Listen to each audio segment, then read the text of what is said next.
Hello everyone, जय हिंद। Welcome to my channel success life. आज हम आपको बीटीएससी यानी कि बिहार तकनीकी सेवा आयोग Bihar ANM auxiliary nursing midwifery का एमसीक्यूज प्रश्न का डिस्कशन करवाएंगे। तो इसमें हम सब्जेक्ट वाइज डिस्कशन करवाते हैं। तो आज हम हेल्थ प्रमोशन सब्जेक्ट का दूसरा वीडियो अपलोड करेंगे। इससे पहले मैं हेल्थ प्रमोशन का एक वीडियो अपलोड कर चुकी हूँ। अगर आप लोग नहीं देखे हैं तो डिस्क्रिप्शन लिंक में जाकर देख सकते हैं या फिर प्लेलिस्ट में भी देख सकते हैं। तो यह बुक जो है अभी हाल फिलहाल ही मार्केट में लॉन्च किया गया है, जो कि साइंटिफिक पब्लिकेशन का है। यह बुक एक प्रकार का गाइड है जो कि एएनएम प्रतियोगिता परीक्षा के लिए बहुत ही महत्वपूर्ण है। और इस बुक का विशेष बात यह है कि इसमें सब्जेक्ट वाइज एमसीक्यूज दिया गया है और यह Bihar technical service commission guideline के द्वारा बनाया गया है। तो इसमें सब्जेक्ट वाइज है, तो जो भी सब्जेक्ट आपका एएनएम में है वो सारे सब्जेक्ट का पहले डिस्क्रिप्शन लिखा गया है और उसके बाद एमसीक्यूज दिया गया है। तो यह सब बुक की मुख्य बात है। इसमें 5000 से ज़्यादा एमसीक्यूज हैं, मॉडल सेट भी हैं। तो इसलिए कुल मिलाकर यह एएनएम की परीक्षा के लिए बहुत ही इम्पोर्टेंट बुक है। तो इस बुक से आप लोग वीडियो अगर डालते हैं तो इसे देखना ना भूलें। इसे 2 से 4 बार इस वीडियो को ज़रूर देखिए। तो जैसा कि आप लोग को सबको पता है कि एएनएम की परीक्षा अगले ही महीने 5 जनवरी, 11 जनवरी और 12 जनवरी को 3 पालियों में होने वाली है। तो समय बहुत कम बचा है, इसलिए बिना देरी किए हुए आप लोग परीक्षा की तैयारी में ज़ोर शोर से लग जाइए। तो चलिए आज हम स्टार्ट करेंगे आपको हेल्थ प्रमोशन सब्जेक्ट से एमसीक्यूज प्रश्न का डिस्कशन करवाएंगे। तो कल मैं 100 प्रश्न तक का डिस्कशन करवा चुकी थी, तो उसे आप लोग देख लीजिएगा। और आज हम स्टार्ट करेंगे 101 से। तो हमारा पहला प्रश्न है, शरीर के पूर्ण विकास के लिए सहायक होता है। शरीर के पूर्ण विकास के लिए सहायक होता है, प्रोटीन सहायक होता है। ऑप्शन नंबर सी इसका सही उत्तर हो जाएगा। अगला है, सुरक्षा प्रदान करने वाला भोजन प्राप्त होता है। सुरक्षा प्रदान करने वाला भोजन किससे प्राप्त होता है? तो इसका उत्तर हो जाएगा ऑप्शन नंबर बी, प्रोटीन से प्राप्त होता है। अगला है, वसा का मुख्य स्रोत क्या है? वसा का मुख्य स्रोत क्या है? तो इसका उत्तर हो जाएगा ऑप्शन नंबर सी, घी, तेल, मक्खन। यह सभी वसा का मुख्य स्रोत है। ऑप्शन नंबर 3 इसका सही उत्तर हो जाएगा। विटामिन ए की कमी से होता है। विटामिन ए की कमी से कौन सा रोग होता है? तो इसका उत्तर हो जाएगा ऑप्शन नंबर बी, रतौंधी विटामिन ए की कमी से होता है। अगला है, जल में घुलनशील विटामिन है। जल में घुलनशील विटामिन कौन सा होगा? तो इसका उत्तर हो जाएगा option number A, B complex and C. दोनों जल में घुलनशील है। बी और सी विटामिन जो है जल में घुलनशील विटामिन है। चर्बी में घुलनशील विटामिन कौन सा है? चर्बी में घुलनशील विटामिन कौन सा है? तो इसका उत्तर हो जाएगा इनमें से कोई नहीं, ऑप्शन नंबर सी। अगला प्रश्न है, विटामिन डी का मुख्य स्रोत है। विटामिन डी का मुख्य स्रोत क्या है? तो इसका उत्तर हो जाएगा ऑप्शन नंबर बी, सूर्य की रोशनी जो है विटामिन डी का मुख्य स्रोत है। बेरी बेरी रोग होता है। बेरी बेरी रोग होता है, तो इसका उत्तर है option number C, vitamin B one की कमी से बेरी बेरी रोग होता है। ऑप्शन नंबर सी इसका सही उत्तर हो जाएगा। अगला प्रश्न है, विटामिन सी की कमी से होता है। विटामिन सी की कमी से क्या होगा? स्कर्वी होता है। ऑप्शन नंबर ए इसका सही उत्तर हो जाएगा। नपुंसकता एवं बांझपन का प्रबल कारण क्या है?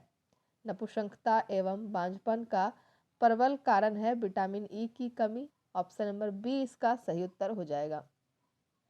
अगला प्रश्न है, रक्त के थक्का जमाव में सहायक होता है। रक्त के थक्का या जमाव में कौन सा विटामिन सहायक होता है? तो विटामिन के इसका सही उत्तर हो जाएगा, ऑप्शन नंबर सी। आगे देखेंगे, हड्डियों के निर्माण के लिए आवश्यक है।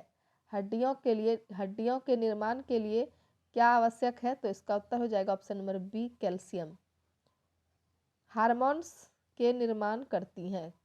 कौन हार्मोन्स के निर्माण करती हैं? तो आयोडीन जो है यह हार्मोन्स के निर्माण करती है। ऑप्शन नंबर बी इसका सही उत्तर हो जाएगा। अगला है, चयापचय।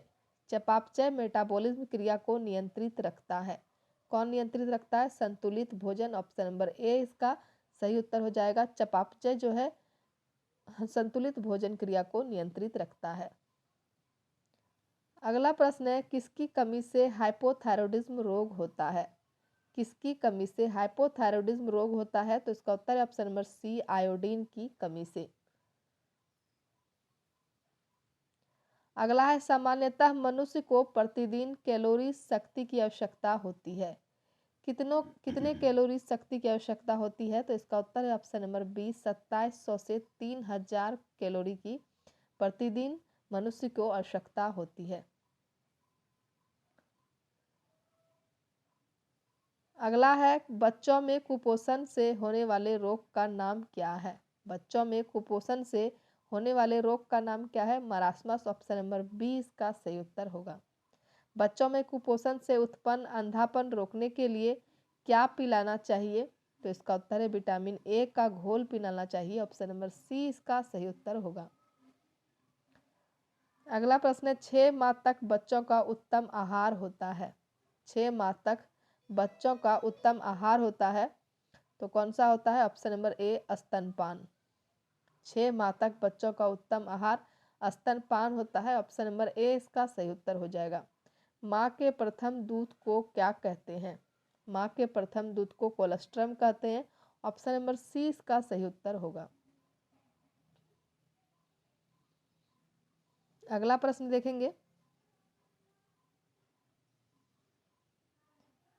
बच्चों को तौलने वाली मशीन को क्या कहा जाता है? बच्चों को तौलने वाली मशीन को क्या कहा जाता है? तो वेइंग मशीन कहते हैं। ऑप्शन नंबर बी इसका सही उत्तर होगा। रोजाना प्रति किलोग्राम बॉडी वेट के हिसाब से कितनी कैलोरी की जरूरत होती है? तो इसका उत्तर है 120 कैलोरी। ऑप्शन नंबर बी इसका सही उत्तर हो जाएगा। अगला प्रश्न है, माँ एवं बच्चों के कुपोषण से बचने के लिए चलाए जा रहे कार्यक्रम का नाम क्या है? तो इसका उत्तर है ऑप्शन नंबर सी, पोषाहार कार्यक्रम, एएनपी नाम है। अगला प्रश्न है, कोशिकाओं के समूह को कहा जाता है। कोशिकाओं के समूह को क्या कहा जाता है? तो इसका उत्तर है ऑप्शन नंबर ए, उत्तक टिश्यू कहा जाता है। अगला प्रश्न है, कोशिका का जीवन आधार है। कोशिका का जीवन आधार क्या होगा? तो इसका उत्तर है ऑप्शन नंबर ए, प्रोटोप्लाज्म, जीव द्रव। मानव शरीर में कुल हड्डियां होती है। मानव शरीर में कुल हड्डियां कितना होती है? ऑप्शन नंबर बी, 206 होती है। कुल कशेरुकाओं, कुल वर्टेब्रा की संख्या कितनी होगी? तो इसका उत्तर है 33 होती है। ऑप्शन नंबर सी इसका सही उत्तर होगा। अगला प्रश्न है, पसलियों के हड्डियों की संख्या होती है। पसलियों के हड्डियों की संख्या होती है 24। ऑप्शन नंबर बी इसका सही उत्तर होगा। संधियों में जोड़ होते हैं। संधियों में जोड़ होते हैं 3 प्रकार के। ऑप्शन नंबर बी इसका सही उत्तर हो जाएगा। अगला है, मलेरिया और कालाजार रोगी में बढ़ जाता है। मलेरिया और कालाजार रोगी में क्या बढ़ जाता है? प्लीहा, स्प्लीन बढ़ जाता है। ऑप्शन नंबर बी इसका सही उत्तर होगा। अगला है, खेसारी दाल सेवन से होने वाले रोग को क्या कहते हैं? खेसारी दाल सेवन से होने वाले रोग को क्या कहते हैं? तो लेथरिज्म कहते हैं। ऑप्शन नंबर ए इसका सही उत्तर होगा। त्वचा के बाह्य तह को क्या कहा जाता है? त्वचा के बाह्य तह को एपिडर्मिस कहा जाता है। ऑप्शन नंबर सी इसका सही उत्तर होगा। अगला प्रश्न है, पहली सर्वाइकल वर्टेब्री को क्या कहते हैं? पहला सर्वाइकल वर्टेब्रा जो होता है उसे क्या कहते हैं? उसे एटलस कहते हैं। ऑप्शन नंबर ए इसका सही उत्तर हो जाएगा। आगे देखेंगे, साइनोसिस में होने वाले संक्रमण को कहा जाता है। साइनोसिस में होने वाले संक्रमण को क्या कहा जाता है? तो साइनोसाइटिस कहते हैं। ऑप्शन नंबर बी इसका सही उत्तर होगा। हाथ की अंगुलियों में कुल कितनी हड्डियां होती है? हाथ की अंगुलियों में कुल कितनी हड्डियां होती है? तो इसका उत्तर है ऑप्शन नंबर बी, 14। वृद्धावस्था में मूत्र से संबंधित रोग का क्या नाम है?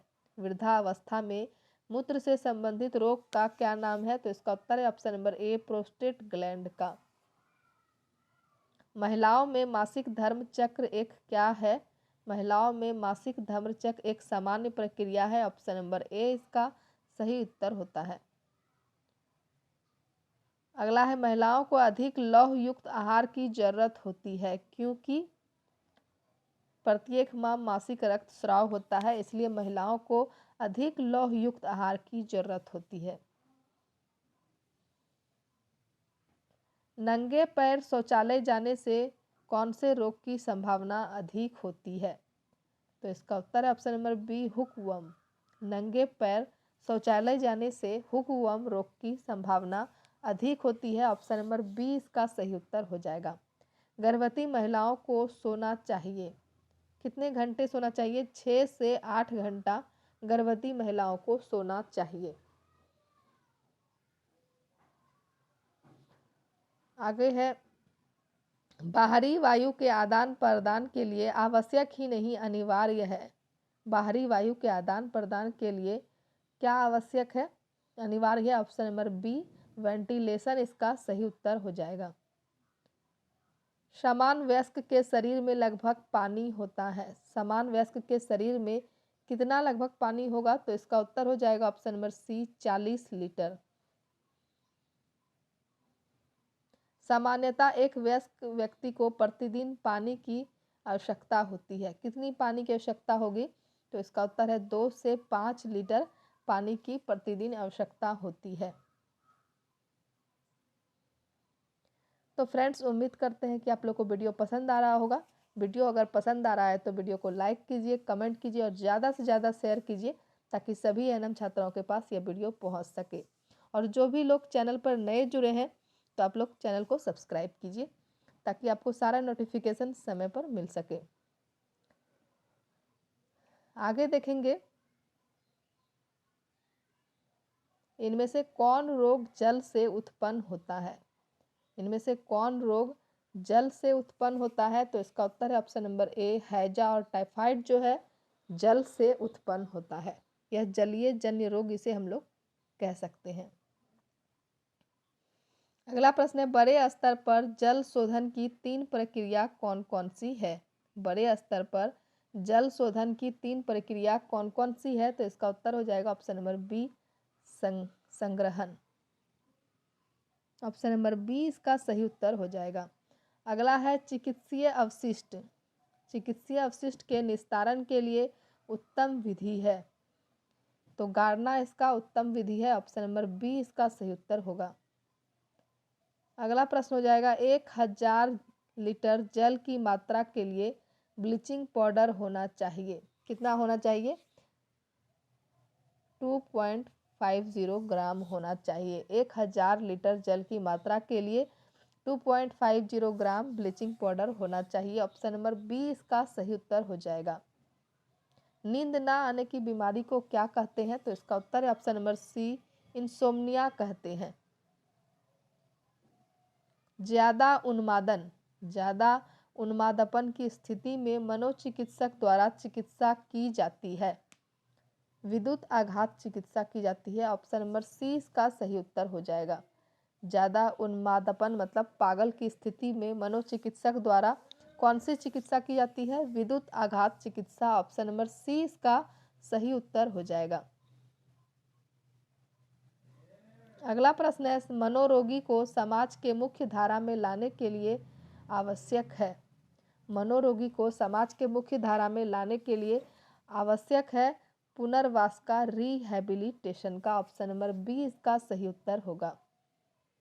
अगला प्रश्न है, महिलाओं में अधिक रक्त अल्पता को क्या कहते हैं?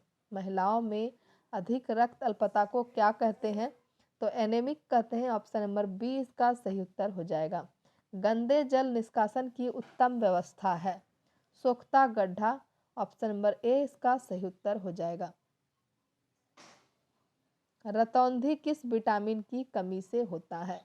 रतौंधी किस विटामिन की कमी से होता है? तो इसका उत्तर है option number B, vitamin A की कमी से रतौंधी नाइट ब्लाइंडनेस होती है। आगे देखेंगे, विटामिन सी की कमी से क्या होता है? विटामिन सी की कमी से स्कर्वी होता है। ऑप्शन नंबर बी इसका सही उत्तर होगा। हड्डी के विकास के लिए आवश्यक है। हड्डी के विकास के लिए कैल्शियम आवश्यक है। ऑप्शन नंबर सी इसका सही उत्तर हो जाएगा। घेघा रोग किसकी कमी से होता है? तो आयोडीन की कमी से घेघा रोग होता है। ऑप्शन नंबर सी इसका सही उत्तर हो जाएगा। कुपोषण का प्रमुख कारण क्या है? तो प्रोटीन कैलोरी की कमी होना कुपोषण का प्रमुख कारण है। ऑप्शन नंबर बी इसका सही उत्तर हो जाएगा। अगला है वीनिंग का अर्थ क्या होता है? वीनिंग का अर्थ क्या होता है? तो माँ का दूध छुड़ाकर अन्य दूध अर्थ ठोस आहार देना वीनिंग का अर्थ होता है। ऑप्शन नंबर बी इसका सही उत्तर हो जाएगा। अगला प्रश्न है, इनमें से कौन सा रोग वायरस रोग नहीं है? इनमें से कौन सा रोग वायरस रोग नहीं है? तो टीबी जो है यह वायरस रोग नहीं है। ऑप्शन नंबर ए इसका सही उत्तर हो जाएगा। अगला प्रश्न है, हीमोग्लोबिन की सामान्य मात्रा प्रति 100 मिलीलीटर होती है। तो इसका उत्तर है ऑप्शन नंबर बी 14.5 से 15 ग्राम होती है। व्यक्तियों को 4 रक्त समूहों में विभाजित किया जाता है। कौन कौन सा इसका होगा? तो इसका उत्तर होगा option number C A B और ओ। कौन कौन सा 4 रक्त समूह में विभाजित किया जाता है? ऑप्शन नंबर सी इसका सही उत्तर है। ए बी और ओ में विभाजित किया जाता है। वयस्क व्यक्ति का हृदय 1 मिनट में कितना बार धड़कता है? तो इसका उत्तर है ऑप्शन नंबर बी 72 बार धड़कता है। अगला प्रश्न है, स्वाद कलिकाएं टेस्ट बड्स किस अंग में पाए जाते हैं? तो इसका उत्तर है ऑप्शन नंबर बी जीभ में टेस्ट बड्स पाए जाते हैं। अगला प्रश्न है, व्यक्तिगत स्वच्छता पर्सनल हाइजीन का मतलब होता है। पर्सनल हाइजीन का मतलब क्या होगा? तो इसका उत्तर है ऑप्शन नंबर बी शरीर के सभी अवयवों की स्वच्छता। ऑप्शन नंबर बी इसका सही उत्तर हो जाएगा। आगे देखेंगे, समुदाय स्वास्थ्य का अर्थ क्या है? समुदाय स्वास्थ्य का अर्थ क्या है? समस्त स्वास्थ्य एवं वातावरण की स्वच्छता। ऑप्शन नंबर सी इसका सही उत्तर हो जाएगा। अगला है, वृद्धावस्था में प्रायः बढ़ जाता है। वृद्धावस्था में प्रायः क्या बढ़ जाएगा? प्रोस्टेट ग्रंथि बढ़ जाता है। ऑप्शन नंबर बी इसका सही उत्तर होगा। अगला प्रश्न है, रोगी को बेहोशी की स्थिति में स्नान कराने की विधि को क्या कहते हैं? तो इसका उत्तर ऑप्शन नंबर बी बिस्तर स्नान कहते हैं, बेड बाथ। रोगी को बेहोशी की स्थिति में स्नान कराने की विधि को बेड बाथ कहते हैं। ऑप्शन नंबर बी इसका सही उत्तर हो जाएगा। अगला प्रश्न है, ट्रेन में प्रयुक्त किए जाने वाले शौचालय को क्या कहा जाता है? तो इसका उत्तर हो जाएगा ऑप्शन नंबर बी परिवहन शौचालय कहा जाता है। ट्रेन में प्रयुक्त किए जाने वाले शौचालय को परिवहन शौचालय कहा जाता है। ऑप्शन नंबर बी इसका सही उत्तर हो जाएगा। मलमूत्र का सही निपटान नहीं होने से क्या होता है? मलमूत्र का सही निपटान नहीं होने से क्या होगा? जल प्रदूषण होगा। ऑप्शन नंबर ए इसका सही उत्तर हो जाएगा। संपूर्ण स्वच्छता अभियान के तहत लोक कार्यक्रम कपाट की स्थापना कब की गई? तो इसका उत्तर हो जाएगा ऑप्शन नंबर सी वर्ष 1986 ईस्वी में संपूर्ण स्वच्छता अभियान के तहत लोक कार्यक्रम कपाट की स्थापना की गई। ऑप्शन नंबर सी इसका सही उत्तर हो जाएगा। अगला प्रश्न है, समायोजन एडजस्टमेंट के विपरीत अवस्था को क्या कहते हैं? तो इसका उत्तर है ऑप्शन नंबर ए माल एडजस्टमेंट कहते हैं। एडजस्टमेंट के विपरीत अवस्था को माल एडजस्टमेंट कहते हैं। कुसंयोजन ऑप्शन नंबर ए इसका सही उत्तर हो जाएगा। अगला प्रश्न है, कुसंयोजन का सामान्य कारण क्या है? माल एडजस्टमेंट का सामान्य कारण क्या होगा? गृह कलह। ऑप्शन नंबर ए इसका सही उत्तर हो जाएगा। आगे देखेंगे, वरिष्ठ नागरिक एवं अभिभावक की देखभाल के लिए कल्याण विधेयक पारित किया गया। कब पारित किया गया? 2007 ईस्वी में। तो इसका उत्तर हो जाएगा ऑप्शन नंबर सी। वातावरण की स्वच्छता का मतलब होता है।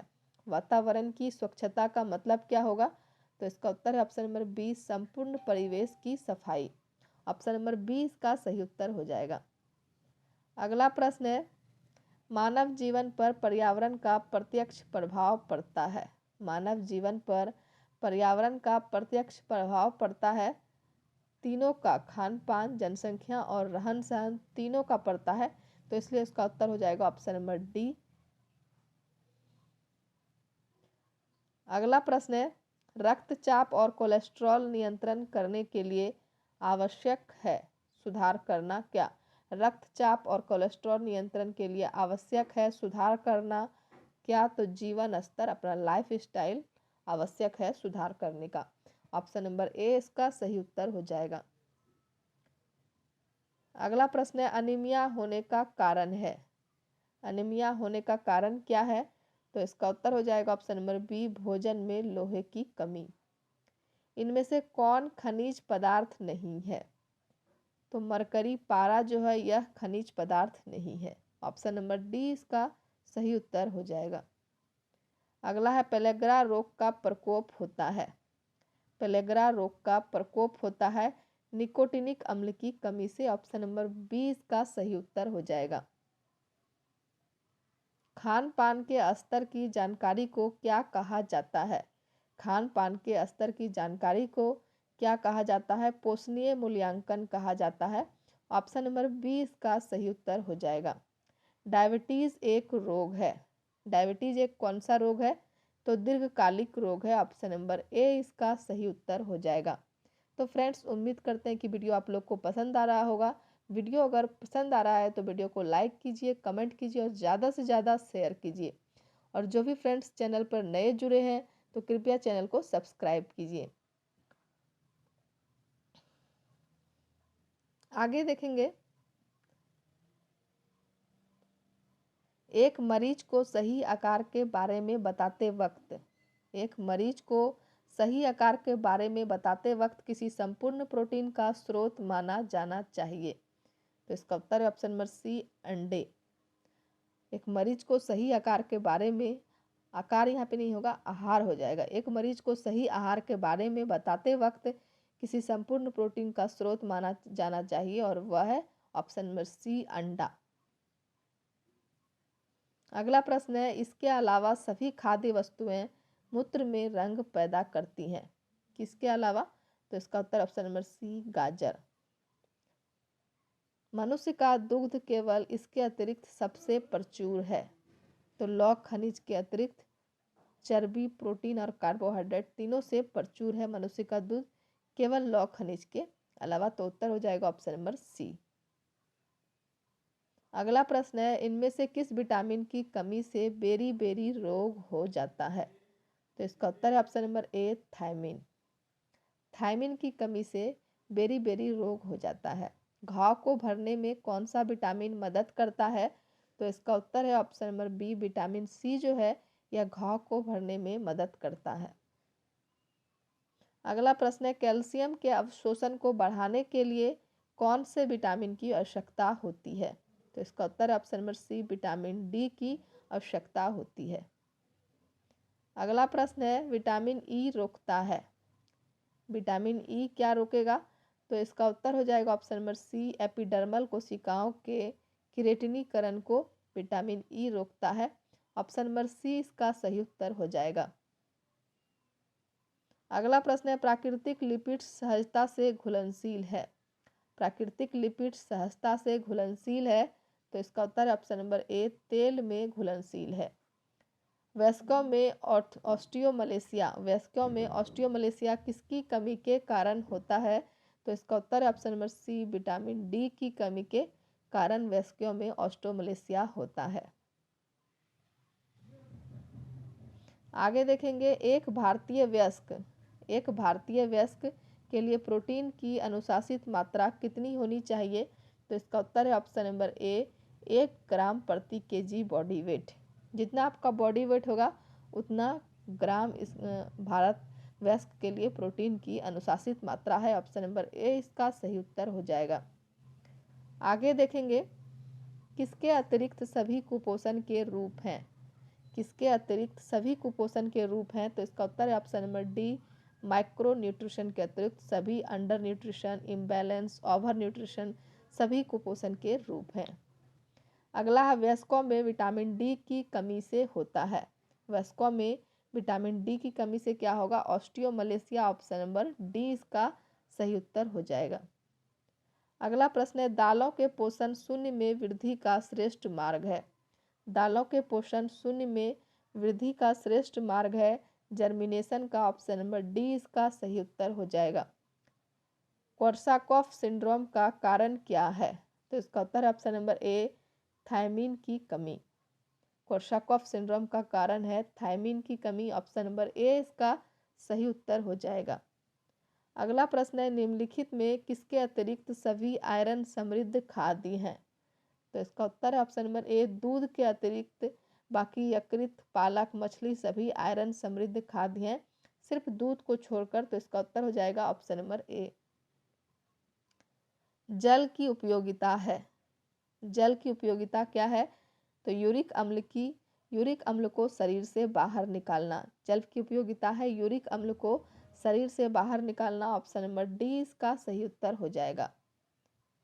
अगला प्रश्न है आईसीएमआर के अनुसार व्यक्ति की आवश्यकता के अनुरूप कम से कम कितनी कैलोरी मिलनी चाहिए? तो इसका उत्तर हो जाएगा ऑप्शन नंबर बी, 50%। आईसीएमआर के अनुसार व्यक्ति की आवश्यकता के अनुरूप कम से कम 50% कैलोरी मिलनी चाहिए, ऑप्शन नंबर बी इसका सही उत्तर हो जाएगा। यकृत में कितना लौह तत्व पाया जाता है? तो 75% यकृत में लौह तत्व पाया जाता है, ऑप्शन नंबर ए इसका सही उत्तर हो जाएगा। अगला प्रश्न है हमारे लिए भोजन क्यों आवश्यक है? हमारे लिए भोजन क्यों आवश्यक है? तो इसका उत्तर हो जाएगा ऑप्शन नंबर सी, शरीर की क्रियाशीलता के लिए हमारे लिए भोजन आवश्यक है, ऑप्शन नंबर सी इसका सही उत्तर हो जाएगा। तो यह हमारा अंतिम प्रश्न था, आज हम यहीं तक कवर करेंगे। तो फ्रेंड्स उम्मीद करते हैं कि वीडियो आप लोग को पसंद आया होगा। वीडियो अगर पसंद आया तो वीडियो को लाइक कीजिए, कमेंट कीजिए और ज़्यादा से ज़्यादा शेयर कीजिए। और जो भी लोग चैनल पर नए जुड़े हैं हमारे चैनल को सब्सक्राइब कीजिए। और मैं चैप्टर वाइज सारा वीडियो कवर करती रहूँगी, जितने भी सब्जेक्ट हैं सभी का मैं टॉपिक वाइज कवर करूँगी। तो इसलिए आप लोग इस वीडियो को देखना ना भूलें। तो चलिए वीडियो समाप्त करेंगे, मिलते हैं अगले वीडियो में।